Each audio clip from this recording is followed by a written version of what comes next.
and welcome to today's live. So today we will be painting a winter scene since it's still winter, so it's very easy to do no matter what is your level of efficiency. And in the meantime, as you will see me paint and demonstrate for you with art supplies, in the meantime you can click down on the carousel and see all the products. And if you have any questions, like always, you can message me here and I'll be happy to answer as soon as I see your messages. So I'll be flipping my camera around and I'll show you just the little sketch that I have prepared, and also all the products I'll be using today. And yes, you can follow along or you can just watch. And like I said, feel free to message me here if you have any questions or if you like to chat about anything.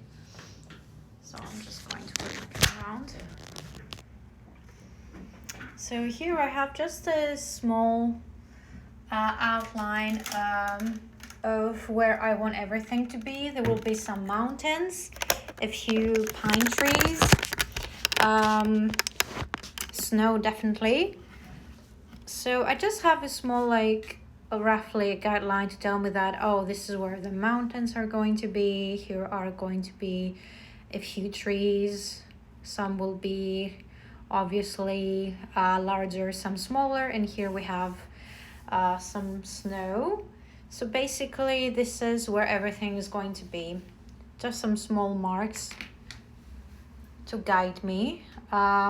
Since we're painting a landscape, like I said, you don't really need to have a detailed sketch or anything. So yeah, just some lines. It's always a good idea to be prepared, I think. So now I'm just going to gather my materials, grab some palettes for today.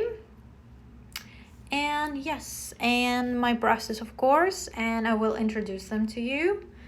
I'm just going to grab them. Okay.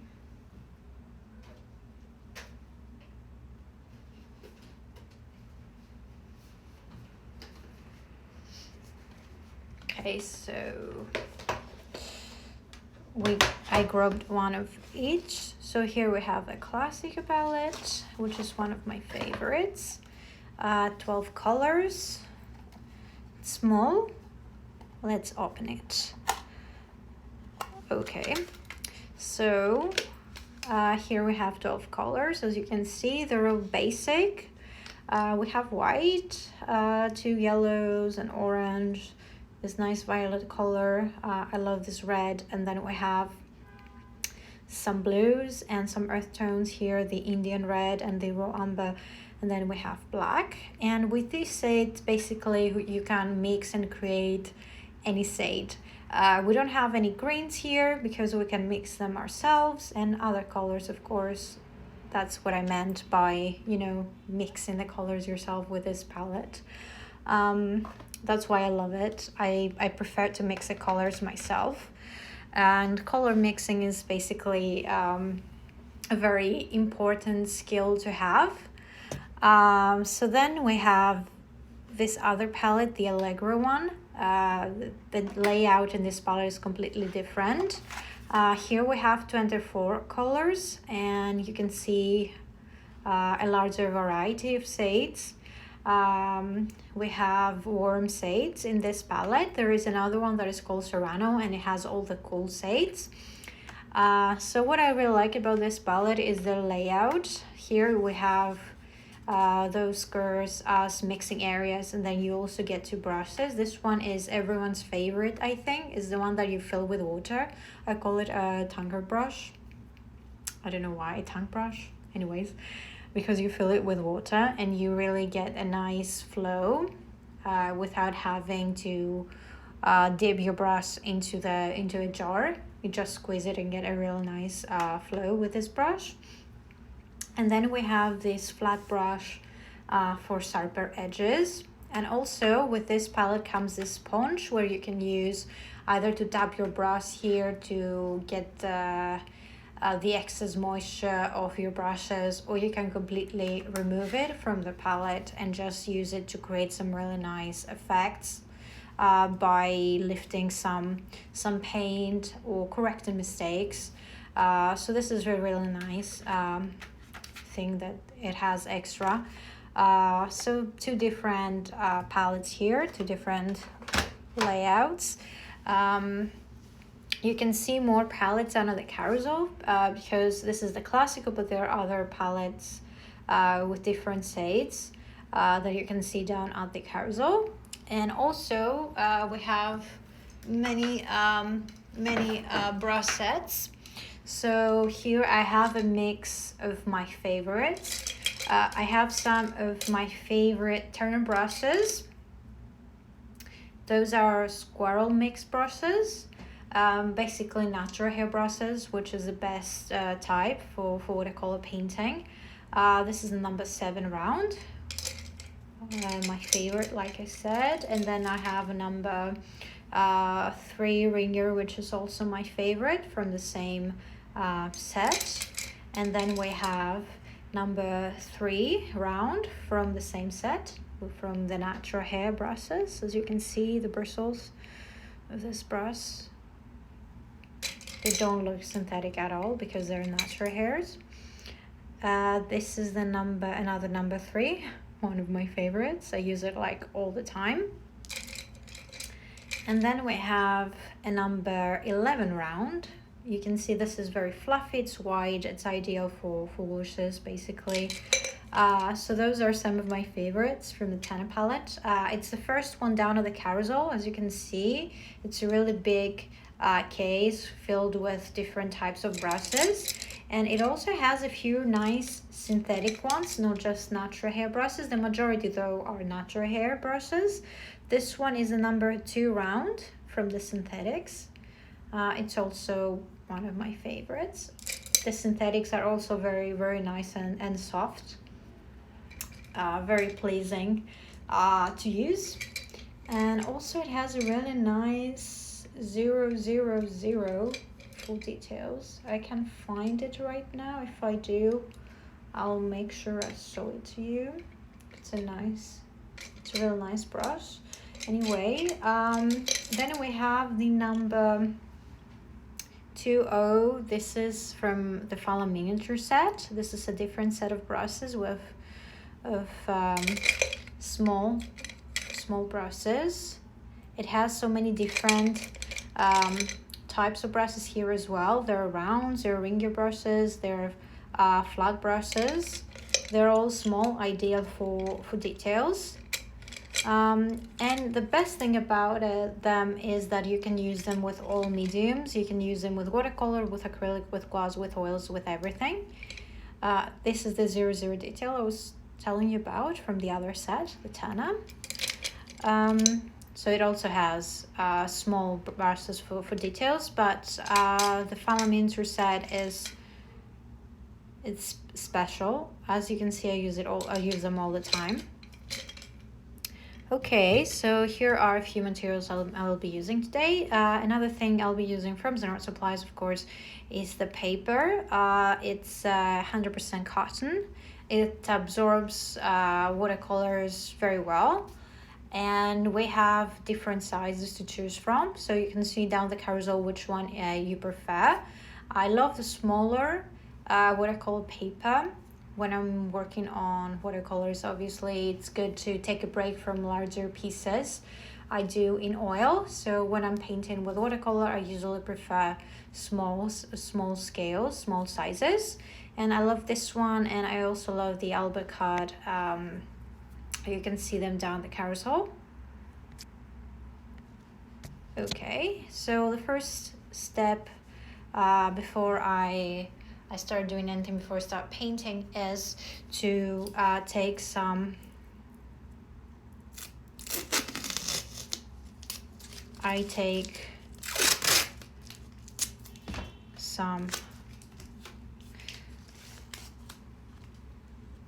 paper tape, and I stretch my paper on all 4 sides. This is very important because this way your paper won't buckle or wrinkle, and it will remain perfectly straight after you remove the the tape, of course. So it's a very important step. Always forget to do that. Stretch on all 4 sides. All right, and then we can start with the painting process.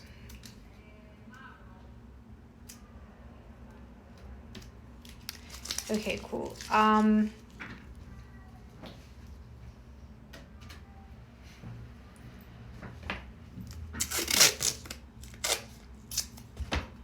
And I also start pre-mixing my colors before I start painting. For instance, I like to be prepared, and I think it will help you as well to have a plan when you start painting, to remember that to gather your materials, obviously, then to stretch your paper, and then to start mixing your colors before you start painting. So there are a few simple rules to follow that I think they're going to help you a lot. Because I think it's a bit frustrating when you're starting out and you don't know exactly what to do. So this way, if you have like a plan, it's definitely going to help you more. So.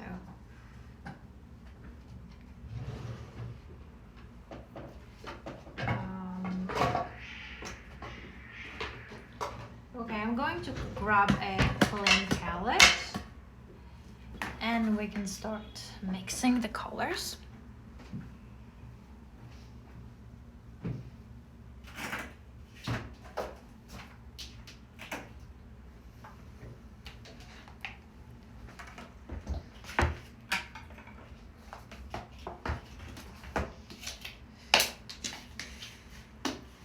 Just a moment. Okay.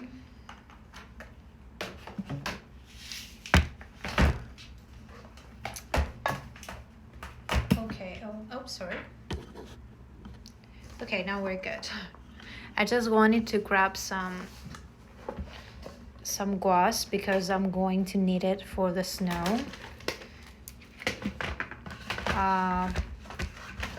I'll show you why. Okay, now we're good. Now we can start. So I'm just going to grab my palette and my number 3 brush from the Tana set. I'm just going to start mixing the colors first. So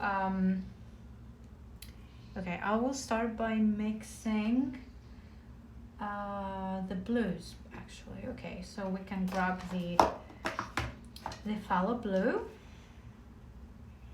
It's a beautiful blue shade.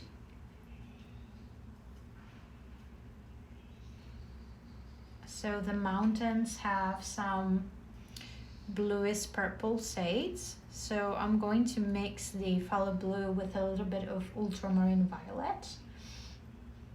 And then also here we have a really nice cerulean blue for the sky.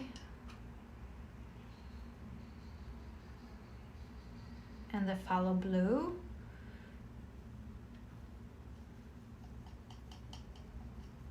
Beautiful.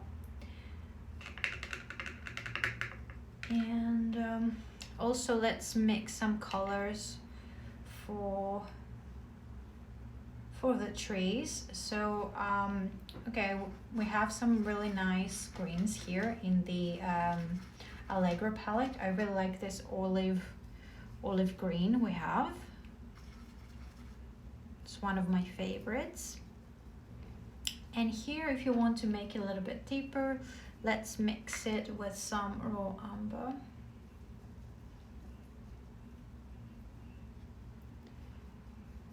To darken it a little bit.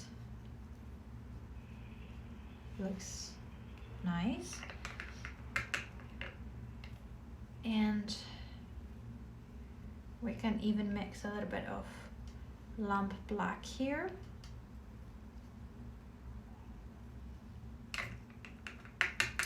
So we're working with a limited palette,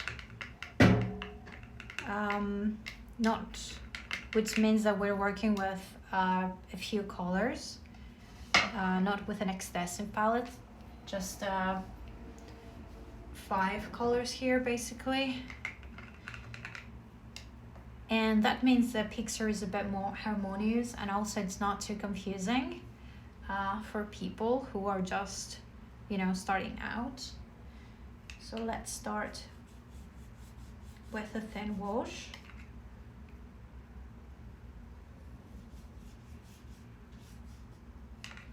Let's add some water. And this is a very, very thin wash for the sky.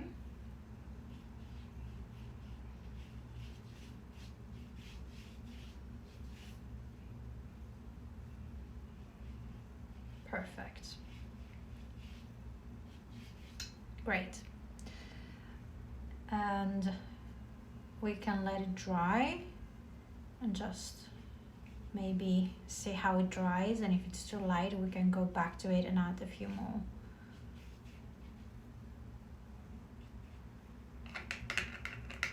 Layers. I think I'll be using my hair dryer because I want to work on the mountains and I don't want the colors to bleed into each other, so I'll be using my hair dryer just for speed.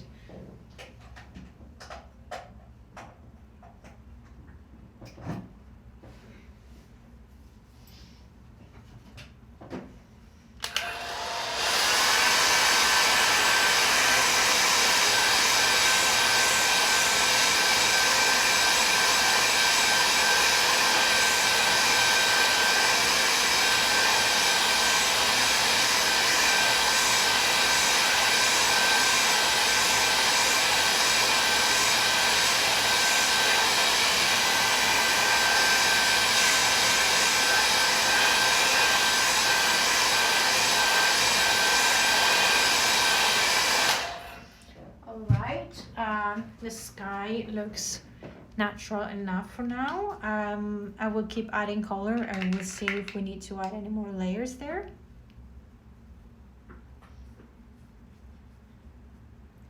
Okay, I think I'm going to remix some of the color for the mountains, which is purple, and follow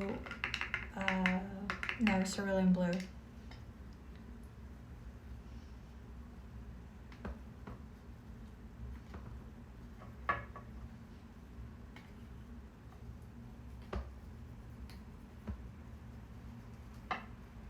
Okay, let's see.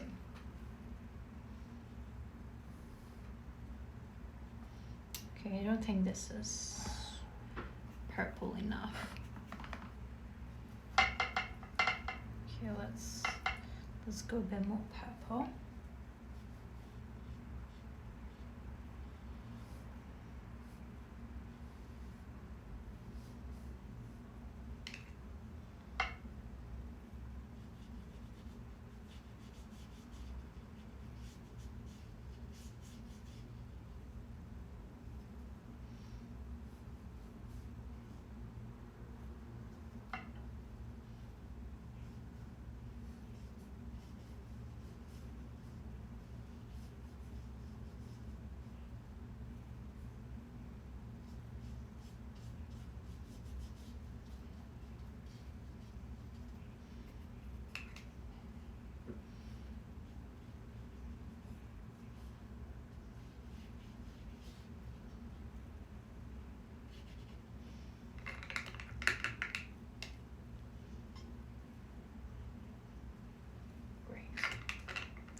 So now things are just, you know, the picture starts to get a bit more clearer.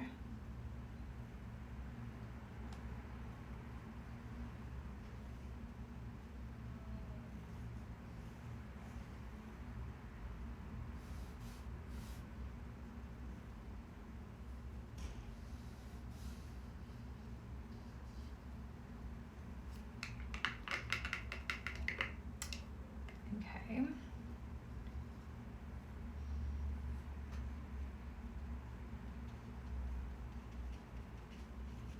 So here behind the trees there is just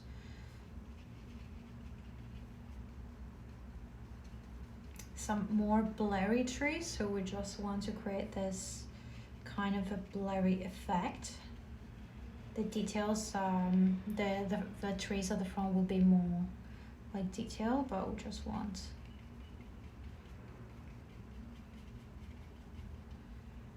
to create this nice kind of blur effect here, and some texture obviously. Good.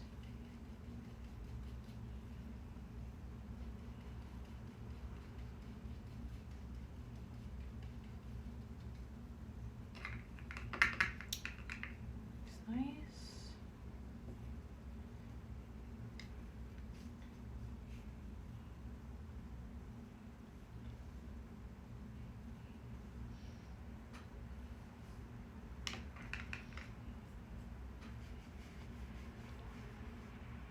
Just a little bit more blue at the sky, I think. Nice. And now we have covered all of our paper with some colors. So now it's easier for us to get the whole picture.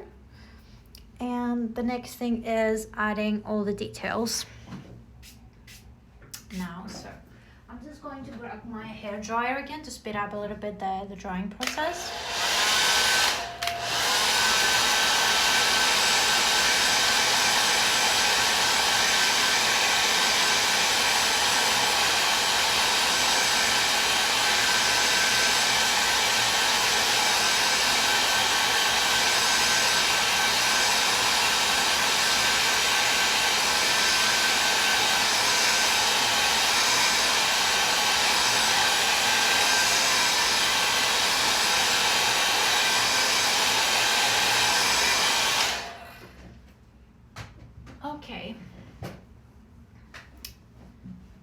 Okay, great. And now I think I'll be working mostly on the pine trees. Let's start from there.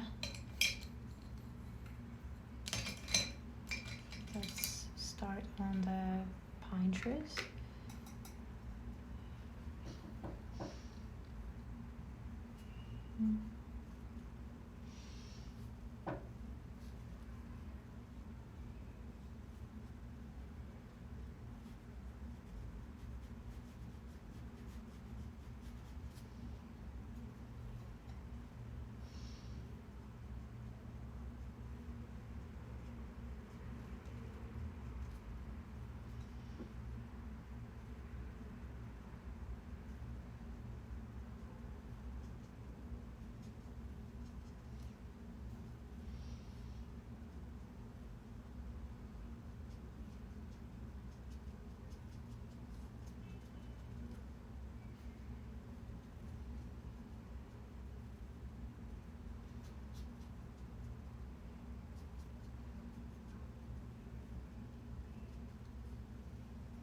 Okay.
So now they're just not very lively at the moment. It's very faint, but it's just the first layer, just so we can see like the outline.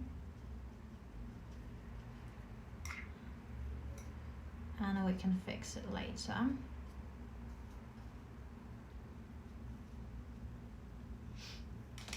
Okay.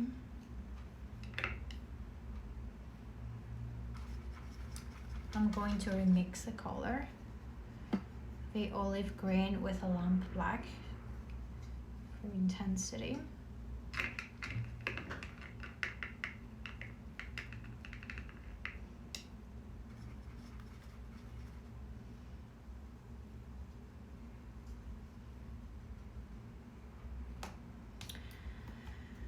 Let's go finish the trees, well, with the outlines at least. And I'm using the 00 from the Tana set. This one is from the synthetics of this set for detail.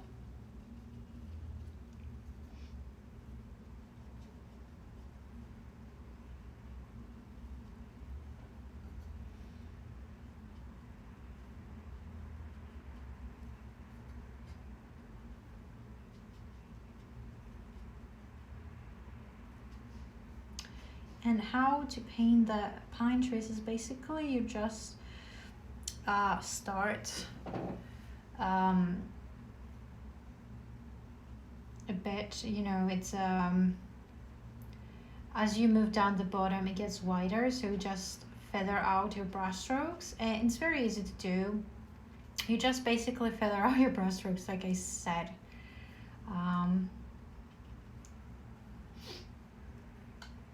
It's very thin at the top, and then, you know, as you get, like I said, closer to the bottom, it just gets a bit wider. And it doesn't matter if your brush strokes are a little bit messy, it's going to make it look a bit more natural. So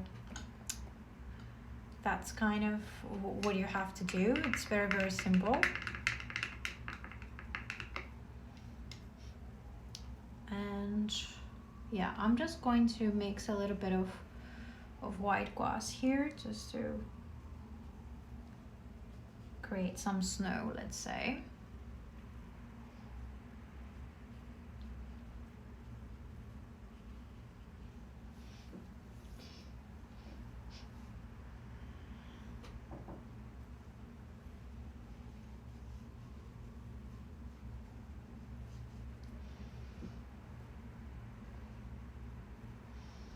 Here at the mountains.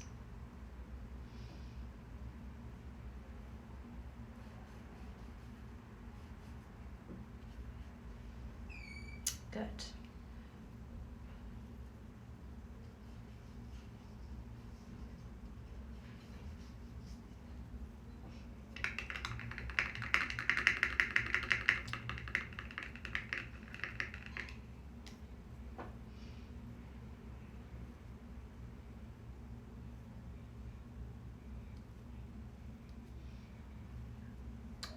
Okay. And since my brush strokes were very thin, now they're already dry, so we can go back to the trees now. And I'm going to grab my ringer brush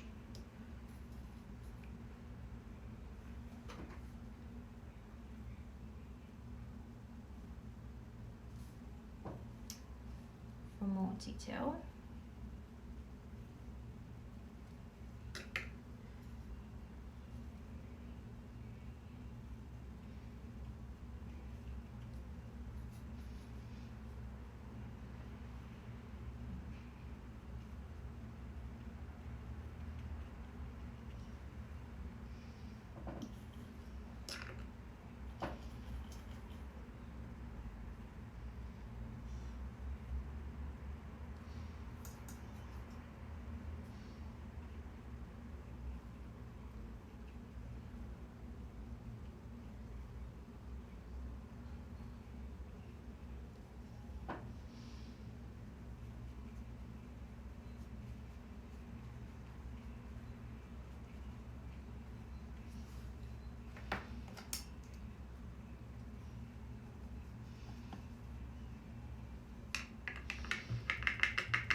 Okay, so now we have added some detail to this tree. Let's add to the rest of the tree some detail so they have a bit more texture.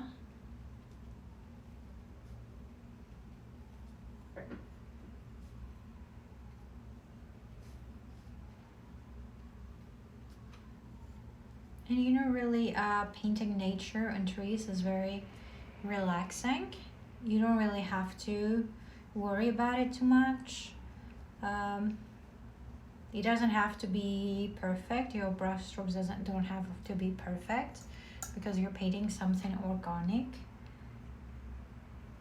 So yes, it's very relaxing and simple. And I do recommend starting painting landscapes. If you're a beginner, I think it would be nice to start from there. It will be very, very rewarding for you. And I think it will help you see results more easily. You will understand texture better.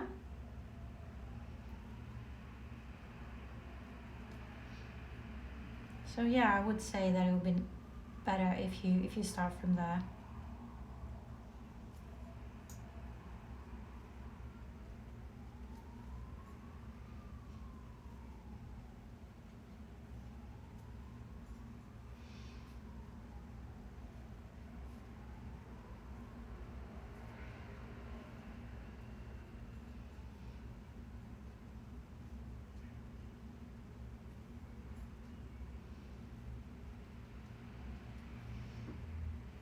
Okay, and I think that when we're done with the detail on the trees, I think we'll go when they dry, of course, and I think I will go over them and just add a bit of snow with some white gouache so they will look a bit more like they belong in a winter scene. Because there is snow in the mountains and down here, so it will make sense if the trees as well have snow.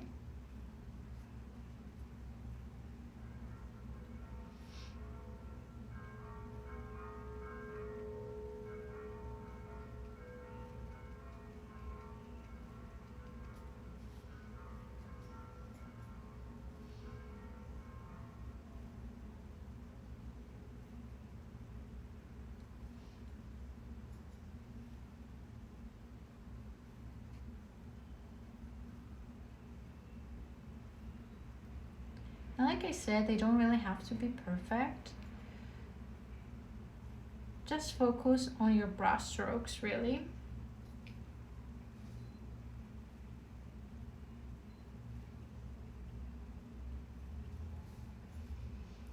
And I'm using the ringer brush from the Finland miniature set. It's the one that is very, very thin. And since we're painting pine trees and they have a lot of texture, I think this is it's a really good brush for that.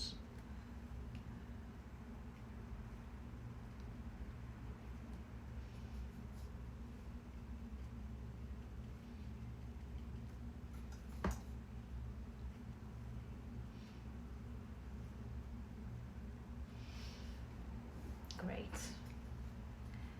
Here we have another one. So we just repeat the same process like over and over again.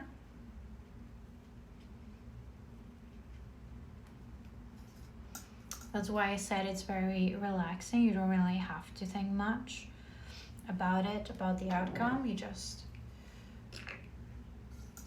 go ahead with your brush strokes.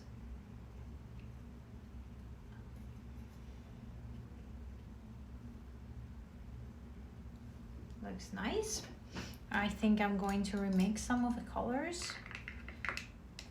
Okay, again with the olive green from the Allegro palette and some lamp black from the classical palette.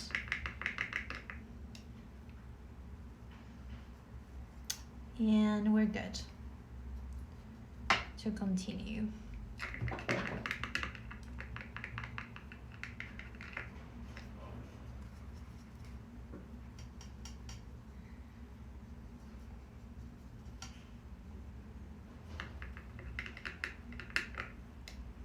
Okay,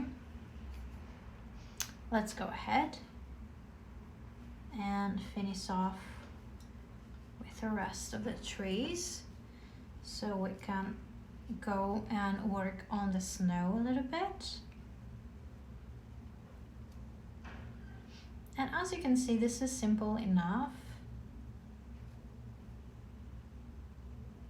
And even if you're a beginner, if you're just starting out, I think you can really manage to do this beautifully.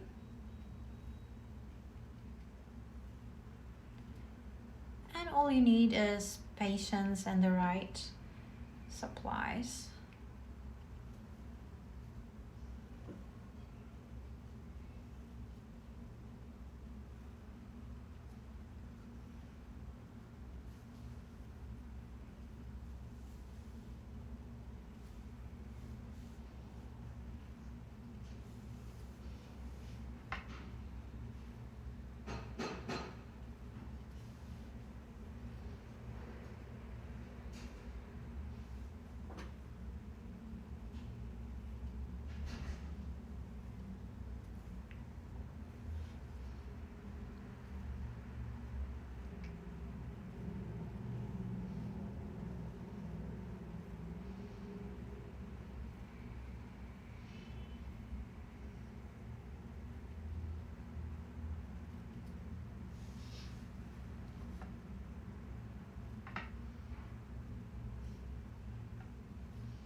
Okay.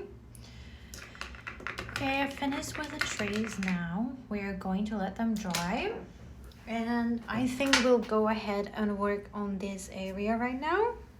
And we still have a little bit more work here, the background of course. But generally right now we have added details, so it's starting to look a lot better.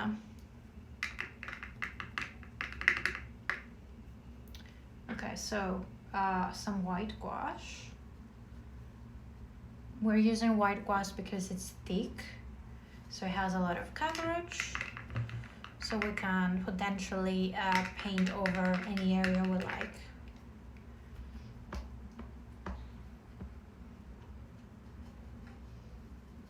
Okay, and we mix a little bit of cerulean blue.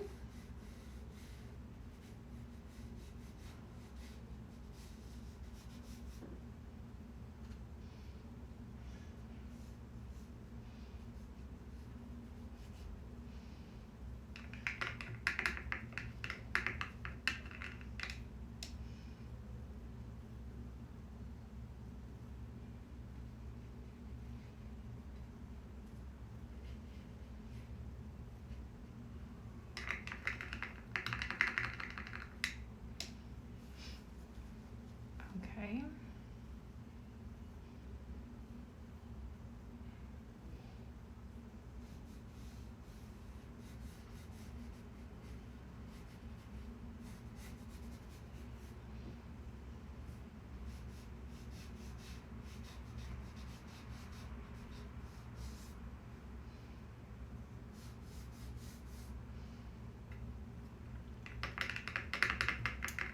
And of course I'll work here a bit more.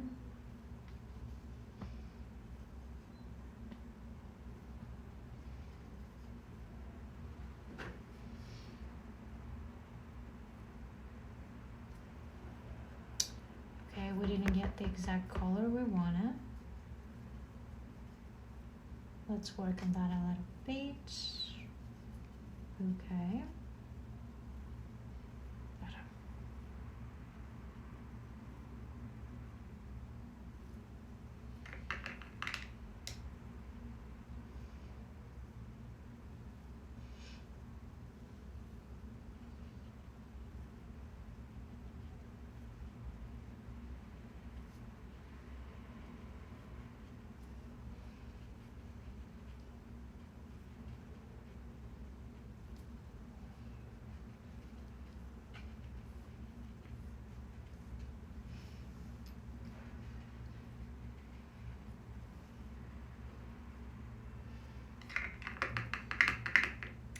Beautiful. Okay, and here as well.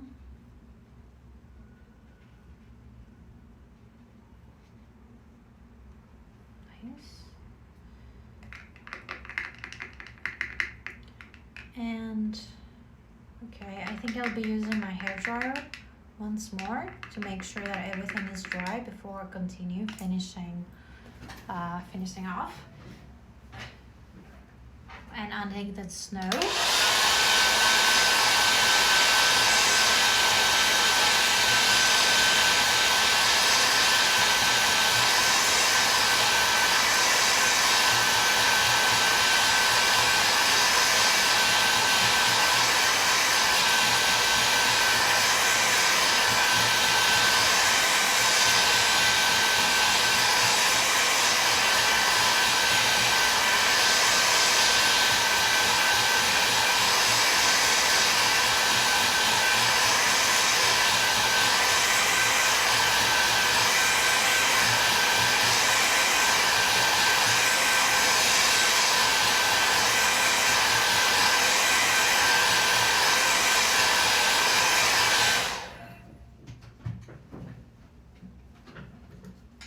Okay, and now for the fun part, like I said, which is the snow. So we will be adding some snow here on our pine trees with some white gouache. Okay, I'll be doing so with my small brush, of course, with my ringer brush from the Fallen Manger set. Let's add some tiny details.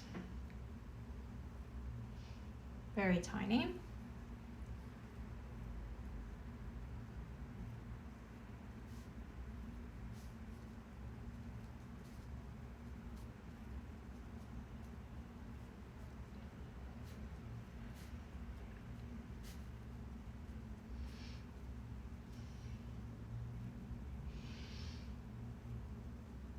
They don't really have to be everywhere, just some areas.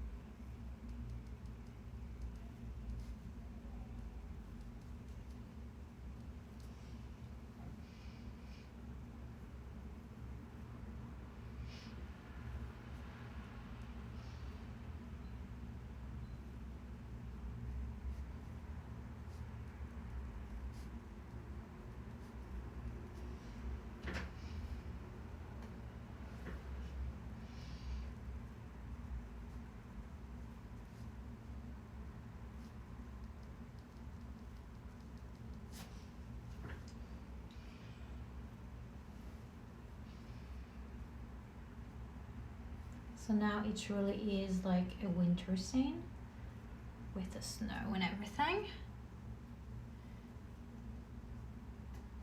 Great. And it's very, very easy to do that.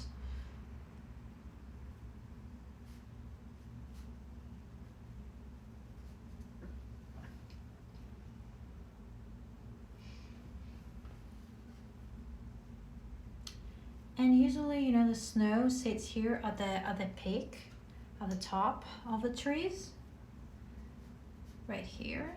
So you don't really have to go all the way down.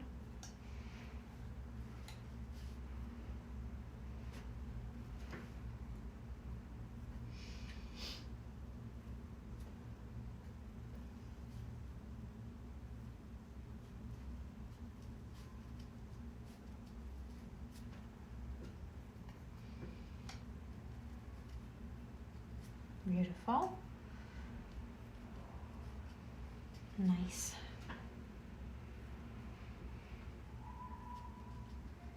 Okay, that looks really nice. Good.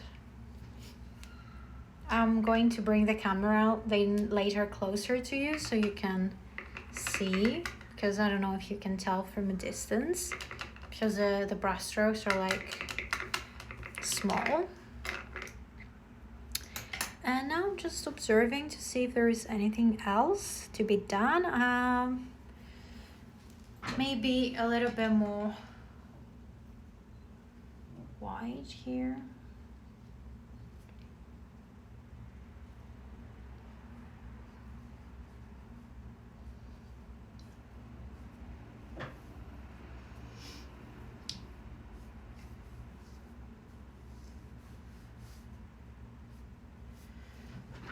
Okay.